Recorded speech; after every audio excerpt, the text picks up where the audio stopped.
Like I said, my name is James Edmunds. I work for the cabinet here in Kentucky as a role of Chief Bridge Inspector. And I'm excited to tell you all today about our rope access program. Kentucky's rope access program is a long-standing program. I'm glad to be at the helm of it. Let me start out by asking you all, how many of you all in here do NBIS inspections? Show of hands. Okay, cool. Most of us. How many of you all use rope access to do any of those? Okay, a number of us. Well, it takes a special person to do bridge inspections. First of all, a technically minded person, but also a person who likes to be outdoors, doesn't mind rivers, streams, creeks, snakes, spiders, bats, etc., etc., etc. And then it takes an extra special nerd to be able to dangle from a piece of rope at a great height and do all the above. So we're a rare breed. So why use rope access? Well, it minimizes the impact to traffic in some cases. Instead of having a large clunky inspection vehicle taking up a lane, we can get out on a bridge, sometimes without even a lane closure, and access the points that we need to access. It can also be safer than other inspection vehicles. I much prefer to be suspended from a piece of rope than telescoped out on a large man lift. Also, I'm in control of my ropes, whereas I'm not in control of traffic driving by, texting, messing with the radio, putting on makeup, etc. It can be advantageous and efficient. We can send multiple people out to different locations on a bridge to access multiple points versus a linear traverse with an inspection vehicle. And sometimes there's no other way. Sometimes the top cord is too high, the tower's too high, the cable, the bottom cord is too low, and the only way to get there is on a piece of rope. So what's the benefits of our program doing it in-house? We experience quite a bit of cost savings. You know, anytime you do things routinely on a monthly basis, annual basis, and you have the right volume, it pays to maintain staff to do it in-house. And that's not to say that we don't employ consultants. We do, and they're a great benefit to us, and we need them and rely on them. But we have enough trusses and need for rope access in-house that it pays to train our people to do it themselves. We have 114 trusses in Kentucky. 77 of those are maintained in-house. We do the inspections ourselves. The remainder are usually large river bridges that we consult out. Of those 77, 37 are large trusses that require multiple districts. In Kentucky, we're divided into 12 districts, and each district usually has somebody who's interested in rope access. It's done completely on a voluntary basis, so it's not required of all of our inspectors. We call on multiple districts for these 37 bridges and schedule, usually spend 2 to 5 days inspecting. We also have about 40 smaller trusses, and usually those are handled in district. This adds to our cost savings. It would be expensive to consult out a singular small bridge a lot of times, and the local inspectors, if they are skilled in rope access, can show up, complete these in a day or a half a day. We also have several frames and 2 girders and steel caps that we end up having to employ rope access to get to. It's also a benefit to the consistency in the state. We, as I said, we're in 12 districts, and many times we work together and we swap ideas, learn from each other, and it enables us to be consistent across the board on our inspection techniques. It's also a big unifying force for our inspectors. We have approximately 50 state-employed bridge inspectors, and the rope access program helps us to know each other. We get together, climb, spend nights together, eat, drink.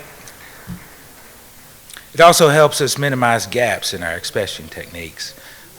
Usually these inspections are performed in a combination of inspection vehicles, man lifts, snoopers, and drones. And being able to perform rope access, we can ensure that we don't have any gaps in the area that we cover. This is especially important, of course, on fracture critical. And so safety is paramount in our practice. And so there's 3 elements of training that I'd like to tell you all about. And foremost is shadowing. When we get a rookie climber out on a bridge, we pair them with an experienced climber. The experienced climber lets them know all the do's and don'ts, keeps an eye on them, trains them as they go along. Usually I watch people like a hawk for a day or two and make sure they don't do anything wrong. This is not a practice of trial and error. It has to be right the first time. We also host an annual climb school. Here's a picture of us. It's held at a Boy Scout camp, typically. It's called Camp McKee, and the Bluegrass Council of Boy Scouts has been very generous to let us use their facility. They have a 50-foot rappel tower. This gets people used to working at a height. It gets people used to edge negotiations, rappels. It also gives people a chance to start understanding rigging, one of the most important parts of rope access. That's establishing anchors. We use slings, ropes. There's also a large dining facility, and we set up rope in it for various maneuvers, a lot of sprat maneuvers. We perform rescues, hang from the rafters. This is a rescue maneuver pictured here. It's a big guy rescuing, or a small guy rescuing a big guy. This facility is also near the Red River Gorge, and we have a nice little truss that we close the lane down. We go out, do real life, real world access. This guy hanging from the bridge pictured, that he looks like a dummy, but he's a real life person. He's not hurt, don't worry. This is a demonstration, but this is Chris, and the goal is to get him back up to the bridge. We're considering him a victim that has probably slipped, knocked himself out. We train on this routinely because if there ever is an incident, we need to know exactly how to get him back. It's time is of the essence, but also we need to act very precisely, very accurately, no mistakes made. So that's why we drill on these things. This is a snapshot of our climb school agenda. It's some highlights that we talk about. We have a portion of our climb school is in-house. We discuss as circled falls, shock loads, swings, all the different hazards. Understanding is an important part to rope access. It's also important that we understand where we're at and what we're doing. Gravity and respecting the edge. I have a daughter, and she's 4, so I've always attempted to not instill fear in her. So I tell her to respect things, respect them for what they are and what you can do within them. And so respecting the edge comes into play with rope access. You need to make sure that things are bomb-proof. That's a climber term for without fail. We also maintain certifications in SPRAT. And for those of y'all who aren't familiar, that's the Society of Professional Rope Access Technicians. There's a company in Ringgold, Georgia that we've attended training yearly for the last several years. Of course, these are offered all over the country, different facilities, but I have a very nice one down there. These are level 1 SPRAT certifications. They train in a variety of maneuvers, rope-to-rope transfers, ascents, descents, long rebelays, short rebelays, rescues, horizontal aid climbing. Like I say, we're a really tight-knit group. Governance of safety, paramount is respect to what we're doing. We use a 2-rope method. That's whenever we are suspended on a rope. There's a primary and a backup. We subscribe to a SPRAT philosophy. We also understand our gear. The manufacturer's specifications is very important, and understanding. An example of a safety analysis, we go over this before every inspection. It's a toolbox talk, if you will. It identifies all the hazards on the bridge, discusses how to mitigate those. allows people to be informed. And I'd like to say, working at heights isn't inherently dangerous, but by employing proper technique instilled by adequate training, rope access is actually safer than a morning commute. So challenges. There's a lot of attention to detail. I have to pay a lot of attention to detail. All of our experienced climbers do. We have large teams. There's newer people who aren't thoroughly experienced, so we have to make sure that they're trained and they know what they're in for. Also, we use these for fracture critical or STM inspections, and we are at arm's length, finding cracks, finding every detail. John F. Kennedy said, "We don't do things because they're easy, we do them because they're hard." And rope access is challenging for the mind, it's challenging for the body. We have a sizable workload. Many inspectors will work very hard to complete their routine inspections so they can attend larger climbs in a month.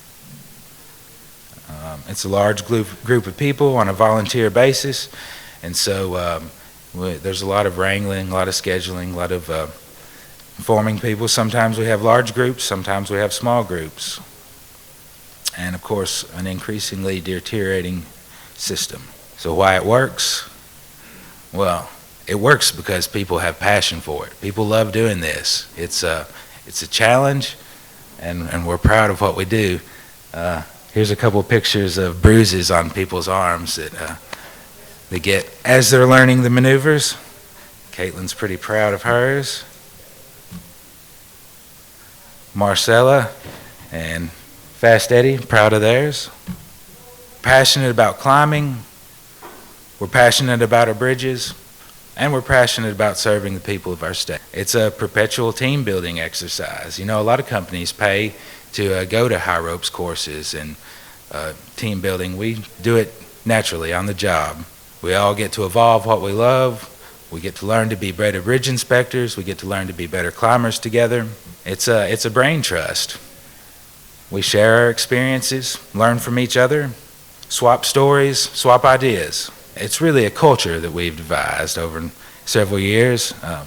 It's a family. So, and I'm very glad to be a part of it. Any questions? We in Indiana have tried to have a climb team. It hasn't worked for us because we can't maintain people's interest in it. One of the things I'm curious, do you guys pay your climbers a premium for being on the climb team, or is it strictly because they love what they're doing?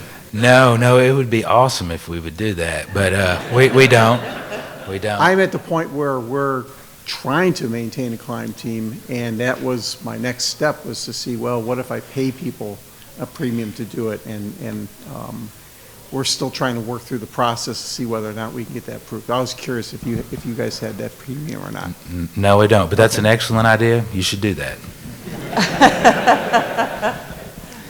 No, it's all a voluntary basis, and people do it because they love it. Like I say, people work extra hard some months to be able to attend a climb that they want to go to. Yep. But I kind of wonder if you worry about turning people into mercenaries, but wanting just to get paid more for it. well, yeah, you have a point there. It definitely shouldn't be all about the money, because it's something that you need to like to do, and you need to want to do, and you need to be comfortable with, for sure. So I could see the greed on the money incentive causing issues, but you always pay people better. They'll be more up for things. You have a real good climb team. If we can ever get ourselves up and running again, I might put our lead climber to talk to you guys about that some more. Sure. I have a quick question. How long have you been doing this, and how did you get it started? Ooh, that's a good question. Yeah, where's Jeff Sams at? I would say it's probably been going on for better than 20 years. I know Glenn Givens was bridge engineer. I know they did a lot of climbing. It's really evolved over the years.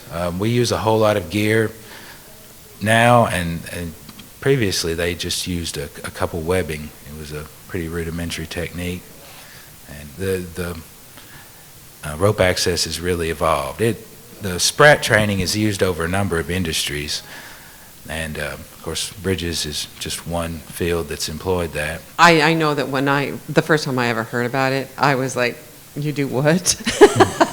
I was amazed. Kind of to piggyback on the staffing stuff, do you see, like, have you seen ebbs and flows of your staff? Oh, yes. You know, being interested in this stuff? And Yes, definitely. We have COVID was a little hard on us, of course. Travel was, they encourage it to be minimized. It's an essential thing, the rope access program, but yeah, it ebbs and flows. I think probably directly after, as things began to open up after COVID, that we had some times that there wasn't a whole lot of people out on the bridge. But it's coming back again. People are, I've had some big teams this last year, so thank you all. The preceding was produced by the National Center for Pavement Preservation. More information can be found on the web at pavementpreservation.org. Additional support provided by Michigan State University.